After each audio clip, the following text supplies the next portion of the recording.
Hi hello నమస్తే welcome to our channel. నేను మీ కుమార్ నానబాల. ప్రస్తుతం మనం అన్నమయ్య జిల్లా గుర్రంకొండ ప్రాంతంలో ఉన్నాము. వృత్తిరీత్యా రైతుగా ఉండి ప్రవృత్తి రీత్యా తనకున్న ఇంట్రెస్ట్తో బ్యాండ్ మేళం వాయించడంతో పాటు కేవలం ఎలాంటి సాధనం లేకుండా నోటితో వస్తున్న గాలి ద్వారా పాటలను చక్కగా పాడుతున్న ఓ వ్యక్తిని మనం ఇప్పుడు మీకు పరిచయం చేయబోతున్నాం. సలాం లేకుం భాయ్. అలైకుస్లాం భాయ్. ఏ ఊరు మీది? ఏ ఊరు? మాది కుమ్మరపల్లి సార్. అంటే ఎంత దూరం గుర్రంకొండకి? ఎంత దూరం? 3 కిలోమీటర్లు. 3 కిలోమీటర్లా? ఏం చేస్తారు మీరు? మేము సేద్యం చేస్తాం సార్. సేద్యం చేస్తాం, బ్యాండ్ వాస్తాం. బ్యాండ్ వెంచర్ కూడా వచ్చా? అంటే మీ బ్యాచ్ ఉండదా? బ్యాచ్ ఉన్నాం. సేద్యము చేస్తున్నారు, ఇది చేస్తున్నారు, రెండు చేస్తాం. ఇప్పుడు మాకు కొంతమంది చెప్పిండేది ఏమన్నా అంటే మీరు నోటితో ఎలాంటి సాధనం లేకుండా పాట పాడతారో విన్నాం, నిజమేనా? Okay okay. అంటే ఇది ఎందుకు మీకు ఆ విధంగా పాడాలనిపించింది? పాడే మా ఏదో కామెడీగా వంచుకుంటా పాడుతూ ఉంటాం సార్. స్టార్టింగ్లో అట్లా స్టార్ట్ అయింది. ఇప్పుడు మీకు ఇప్పుడు ఏదన్నా మంచి పాట పాడగలరా? ఇతని పేరు పఠాన్ బుడాన్ ఖాన్. ఊరు అన్నమయ్య జిల్లా గుర్రంకొండ దగ్గర కుమ్మరపల్లి. వృత్తి వ్యవసాయం, ప్రవృత్తి బ్యాండ్ మేళం వాయించడం, అభిరుచి ఈలపాట. మాపల్లెలో గోపాలుడు చిత్రంలో హీరో అర్జున్ ఒకానొక సందర్భంలో ఈ విధంగా పాట పాడుతాడు. నేను ఈల వేస్తే గోలకొండ ఎగిరి పడతది, నేను దరువు వేస్తే పడుచుగుండె అదిరి పడతది, నా మాటంటే ఏటి మజాక అది పాకింది పట్నం దాకా, విశాఖపట్నం దాకా. అలా సాగుతుంది ఆ పాట. కానీ మన పఠాన్ బుడాన్ ఖాన్ ఈల పాట పాడితే గుర్రంకొండ అబ్బుర పడతది, పాట విన్న ప్రతి గుండె పరవశిస్తుంది. ఈ ఈలపాట నేర్చుకోవడానికి ఈయనకు ఏ గురువు లేదు. అక్షరజ్ఞానం లేని ఈయన ఈలపాట నేర్చుకోవడం, కోరిన వారికి వినిపిస్తూ దానినే సాధనంగా మలుచుకోవడం, తను ఆత్మసంతృప్తిని పొందుతూ వినేవారికి వీణుల విందుగా తన పాటను కడు పసందుగా వినిపించడం ఈయనకు అలవాటుగా మారింది. బుడాన్ ఖాన్ పాట పాడుతున్నప్పుడు మనం బాగా గమనిస్తే ఇతను నోటి నుండి ఈలపాట పాడుతున్నాడా లేక ఒక ఈలను మింగి కడుపులో దాచుకొని పాట పాడుతున్నాడా అని అనుమానం తప్పక కలుగుతుంది. కానీ అలాంటిదేమీ లేదని ఆ తర్వాత మనకు అర్థమవుతుంది. కరువు సీమలో కల్మషం లేని మనస్సుతో కమ్మనైన ఈలపాటలను మన మనసులకు చేరవేస్తున్న ఈ రైతు బిడ్డకు మన NSN ఛానల్ ద్వారా నమస్సుమాంజలులు తెలియజేస్తూ మన ఛానల్ కోసం ప్రత్యేకంగా పాడిన కొన్ని ఈలపాటలను యథాతథంగా మీకు అందిస్తున్నాం. వినండి, ఆస్వాదించండి.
ఇప్పుడు ఏ పాట పాడతావు? కొత్త పాటలు ఏమన్నా వచ్చా?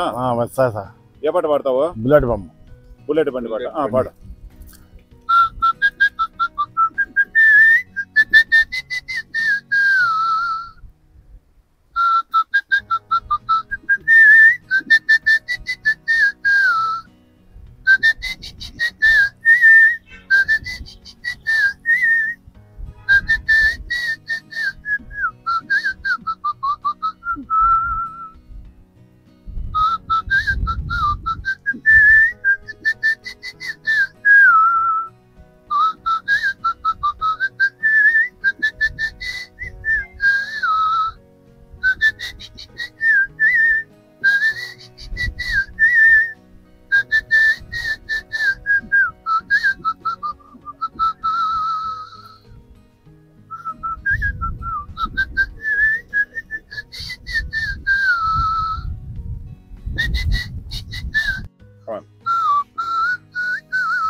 అంతేనండి. ఈ వీడియో కనుక మీకు నచ్చినట్లయితే లైక్ చేయండి, మీ మిత్రులకు శ్రేయోభిలాషులకు షేర్ చేయండి. అదేవిధంగా మీ అమూల్యమైన సూచనలు సలహాలను కామెంట్ రూపంలో తెలియజేయండి. ఇలాంటి మరిన్ని ఇంట్రెస్టింగ్ వీడియోల కోసం మన ఛానల్ని సబ్స్క్రైబ్ చేసుకోండి. నమస్తే.